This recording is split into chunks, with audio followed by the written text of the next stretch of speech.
अब झगडा अलि कम गर्नुपर्छ है माया, किनकि साउन महिनामा छुट्टिनेहरू कहिल्यै भेटिँदैनन् रे माया। पक्कै पनि तपाईँले यो भिडियो हेर्नुभयो र राम्रो पनि लाग्यो होला। तपाईँले पनि यस्तै भिडियो बनाउन चाहनुहुन्छ भने तपाईँले यो सही भिडियो हेर्दै हुनुहुन्छ र भिडियो अन्तिमसम्म हेर्नुहोला। म तपाईँलाई अहिले नै जानकारी दिउँ कि यो भिडियो बनाउनको लागि तपाईँले एक पैसा पनि खर्च गर्नु पर्दैन। आउनुहोस् दर्शकबिन, अब सुरु गरौँ आजको भिडियोको विषयवस्तु। मित्रहरू, सबैभन्दा पहिले चाहिँ त्यो फोटो बनाउनको लागि तपाईँले आफ्नै फोटो शायरी भिडियो बनाउनको लागि चाहिँ तपाईँले सबैभन्दा अगाडि नै यो च्याटजिपिटी भन्ने चाहिँ एप्स तपाईँसँग हुनुपर्छ। यदि तपाईँसँग छैन भनेपछि तपाईँले चाहिँ प्ले स्टोरमा गएर डाउनलोड गर्न पनि सक्नुहुन्छ। सबैभन्दा तपाईँले चाहिँ एउटा तपाईँको फोटो यहाँ अपलोड गर्नुपर्ने हुन्छ। यहाँ प्लस चिन्ह छ, यो प्लस चिन्हमा गएर फोटोमा क्लिक गरेर तपाईँले आफ्नो फोटो सिलेक्ट गर्न सक्नुहुन्छ। तपाईँले आफ्नो फोटो सिलेक्ट गरिसकेपछि यहाँ चाहिँ आस्क च्याटजिपिटी भनेको छ। यसमा चाहिँ तपाईँले एउटा प्रम्प्ट हान्नुपर्ने हुन्छ। एकदम पोडकास्टवाला भाइब दिनको लागि चाहिँ तपाईँले एउटा प्रम्प्ट हान्नुपर्ने हुन्छ। त्यो प्रम्प्ट चाहिँ तपाईँले कहीँ खोज्नु पर्दैन। मैले चाहिँ एकदम मास्टर प्रम्प्ट बनाएर राखेको छु, अथवा तपाईँले स्क्रिनमा देख्नु भएको छ, स्क्रिनबाट पनि तपाईँले स्क्रिनसट गरेर चाहिँ कपी टेक्स्ट बनाएर चाहिँ यसमा पेस्ट गर्न सक्नुहुन्छ। अथवा तपाईँले मेरो यही भिडियोको चाहिँ डिस्क्रिप्सनमा चाहिँ जानुभयो भने त्यहाँ चाहिँ फोटो प्रम्प्ट भनेर लेखिएको छ, त्यहाँबाट पनि तपाईँले कपी पेस्ट गर्न सक्नुहुनेछ। म चाहिँ तपाईँहरूको लागि यहाँ चाहिँ मेरो जुन नोट भन्ने छ, यो नोटमा गएर चाहिँ फोटो प्रम्प्ट छ, यहाँ यो फोटो प्रम्प्ट चाहिँ मैले कपी गरेँ है त। तपाईँले पनि यसै गरी डिस्क्रिप्सनमा गएर मजाले कपी गर्न सक्नुहुन्छ।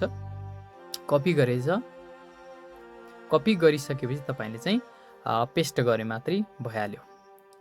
मैले पनि यहाँ कपी गरेँ, त्यसपछि पूर्ण त्यही च्याटजिपिटीमा फर्केर मैले यसमा चाहिँ पेस्ट गरेँ। पेस्ट गरिसकेपछि तपाईँले केही गर्नु पर्दैन र तपाईँले यदि यहाँ चाहिँ तपाईँले अलिकता चाहिँ अरू केही पनि क्लिक नगरेर यहाँ चाहिँ तपाईँले एरोमा क्लिक गर्नुहोला। यो एरोमा क्लिक गर्न बित्तिकै यहाँ चाहिँ हामीलाई फोटो बनाउन सुरु भइहाल्छ। यो फोटो चाहिँ अलिकति केही समय लाग्छ फोटो बन्नको लागि। तपाईँको नेट चाहिँ कति चलेको छ त्यो अनुसार भर पर्छ। तपाईँले केही छिन चाहिँ थोरै बाटो हेर्नुपर्ने हुन्छ र फोटो रेडी हुन्जेल म तपाईँलाई के भन्न चाहन्छु भने तपाईँले पनि एआई सम्बन्धी भिडियोहरू हेर्नुहुन्छ र ती भिडियोहरू मनपर्छन् र तपाईँले पनि त्यस्तै भिडियोहरू आफ्नो फोटो राखेर बनाउन चाहनुहुन्छ भने तपाईँले चाहिँ यो भिडियो अन्तिमसम्म हेर्नुहोला र यो युट्युब च्यानललाई चाहिँ आगामी दिनमा यस्तै राम्रा फोटोहरू हेर्नको लागि चाहिँ यस युट्युब च्यानललाई सब्सक्राइब गर्न नभुल्नुहोला। केही समयको प्रतीक्षापछि फोटो एकदम राम्रो बनिसकेको छ, एकदम पोडकास्ट जस्तो देखिन्छ हैन, एकदम राम्रो देखिरहेको छ। यसलाई डाउनलोड गर्नको लागि तपाईँले चाहिँ यहाँ शेयर क्या तल यो तल झरेको जस्तो एरो छ, यसमा चाहिँ क्लिक गर्नुभयो भने यो फोटो चाहिँ सेभ हुन्छ। अब यो फोटो सेभ गरिसकेपछि अब हामी चाहिँ भिडियो बनाउन लाग्छौँ। मैले तपाईँलाई पहिले नै भनेको छु, भिडियो बनाउँदाखेरि हामीलाई 1 रुपियाँ पनि खर्च लाग्दैन है त। त्यसको लागि तपाईँ ब्याक आउनुहोस् र तपाईँले चाहिँ क्रोम अथवा गुगल जसमा गए पनि हुन्छ, यहाँ चाहिँ सर्च गर्नुहोला flow AI, FLOW flow AI search गरेर सबैभन्दा सुरुमा जे आछ त्यसलाई क्लिक गर्नुहोला। क्लिक गरिसकेपछि सबैभन्दा पहिले चाहिँ यस्तो इन्टरफेस आउँछ। यदि तपाईँको लगइन छैन भने तपाईँले लगइन गर्नुपर्ने हुन्छ। यदि लगइन छ भने यस्तो आउँदैन। मैले चाहिँ यहाँ चाहिँ लगइन गरेँ एउटा आइडीबाट। यहाँ चाहिँ तपाईँलाई आइडी देखाउँछ, त्यसमा चाहिँ एउटा आइडी जोइन क्लिक गरेर तपाईँले यस्तो इन्टरफेस देखिन्छ पछाडि। र त्यसको लागि यहाँ न्यू प्रोजेक्ट छ, यो न्यू प्रोजेक्टमा चाहिँ तपाईँले क्लिक गर्नुहोला। यो न्यू प्रोजेक्टमा क्लिक गरिसकेपछि तपाईँले यहाँ तल देख्नुहुन्छ यहाँ प्लस चिन्ह, यो प्लस चिन्हमा क्लिक गरिसकेपछि अनि यहाँ माथि एरो छ, यो एरोमा क्लिक गर्नुहोस् र तपाईँले चाहिँ अहिले जुन च्याटजिपिटीबाट फोटो बनाउनु भएको छ त्यो फोटो चाहिँ यसमा अपलोड गर्नुहोस्। यसमा अपलोड हुन थोरै समय लाग्छ है त। थोरै समय लागुन्जेलसम्म चाहिँ हामीले चाहिँ एउटा प्रम्प्ट राख्नुपर्ने हुन्छ। यो फोटोलाई क्लिक गरेर प्रम्प्ट राख्नुपर्ने हुन्छ। त्यो एउटा मास्टर प्रम्प्ट छ, त्यो मैले चाहिँ तपाईँलाई स्क्रिनमा देखाइदिनेछु अथवा मेरो डिस्क्रिप्सनमा गएर पनि कपी गर्न सक्नुहुन्छ। मैले यो फोटोमा क्लिक गरेँ। अब यहाँ चाहिँ प्रम्प्ट खोज्छ यसले। यो प्रम्प्ट चाहिँ मैले चाहिँ तपाईँले डिस्क्रिप्सनमा पनि दिएको छु र तपाईँलाई स्क्रिनमा पनि देखाइदिएको छु। यो स्क्रिनमा देखाएकोलाई स्क्रिनसट गरेर कपी टेक्स्ट गरेर अथवा यसलाई टाइपिङ गरेर पनि तपाईँले बनाउन सक्नुहुन्छ। मैले चाहिँ मेरो नोटमा गएँ, त्यहाँ चाहिँ एउटा भिडियो फ्रम भन्ने छ, यसबाट मैले चाहिँ कपी गरेर ल्याएँ। यहाँ चाहिँ क्यामेरा स्टाइल मुड एकदम सबै छ। अनि त्यसपछि तपाईँले बोल्न लगाउने डायलगहरू चाहिँ तपाईँले यहाँ स्पोकन डायलग इन नेपाली छ, यसमा चाहिँ तपाईँले अरू पनि थप्न सक्नुहुन्छ, केही कुराहरू फरक गराउन सक्नुहुन्छ। मैले यसमा नै बनाएँ।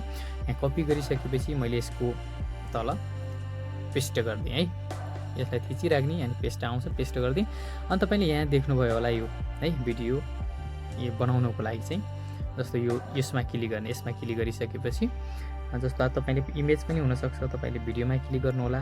त्यसपछि तपाईँले अब टिकटकको लागि बनाउनु छ भने 9:16 अथवा युट्युबको लागि गर्नुहुन्छ भने 16:90 अब तपाईँले टिकटकको लागि बनाउँदै हुनुहुन्छ, हामीले पनि फोटो त्यही अनुसारले बनाएको छौँ, त्यही भएर चाहिँ 9:16 क्लिक गर्नुहोला। त्यसपछि यो 1x क्लिक गर्नुहोला अनि यो ओम्नी फ्ल्यास नै राख्नु होला है। त्यसपछि यहाँ चाहिँ मैले 10 सेकेन्डको बनाएको छु, यसलाई तपाईँले 10 सेकेन्ड 8 सेकेन्ड अब तपाईँसँग कति लामो छ त भिडियो त्यही अनुसारले बनाउन सक्नुहुन्छ। मैले चाहिँ सबभन्दा पहिले चाहिँ 10 सेकेन्डको बनाएँ है त। अनि त्यसपछि तपाईँले एरोमा क्लिक गर्नुभयो भने भिडियो बनिहाल्छ है। हामीले चाहिँ यसलाई केही प्रतीक्षा गर्नुपर्छ, केही छिन है भिडियो बनाउन्जेलसम्म। त्यति भिडियो बनाउन्जेलसम्म चाहिँ म तपाईँले के भन्न चाहन्छु भने तपाईँ चाहिँ मेरो युट्युब च्यानलमा नयाँ हुनुहुन्छ भने कृपया सब्सक्राइब गर्नुहोला। तपाईँले यस्तो आउँछ, यस्तो आउँदाखेरि तपाईँ नातिनु होला है, फेरि यो मेरो भिडियो बनेन भनेर यो पूर्ण बन्छ है। तपाईँले एकछिन प्रतीक्षा गर्नुपर्ने हुन्छ। त्यहाँ क्रिएटर रियलिस्टिक लेखेको छु, ल सुरु भइहाल्यो है। अब केही छिनमै भिडियो बन्छ। अब यो भिडियो बनिसकेपछि हाम्रो 90% काम चाहिँ सकिसक्छ।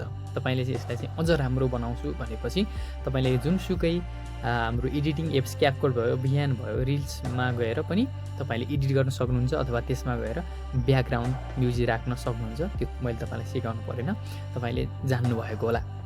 त्यति गरिसकेपछि चाहिँ हामीले भिडियो पोस्ट गर्न सक्नुहुन्छ। अब फाइनल्ली केही समयको प्रतीक्षापछि भिडियो रेडी भइसकेको छ। मैले भिडियो चाहिँ तपाईँलाई देखाउन चाहेँ। अब झगडा अलिक कम गर्नुपर्छ है माया।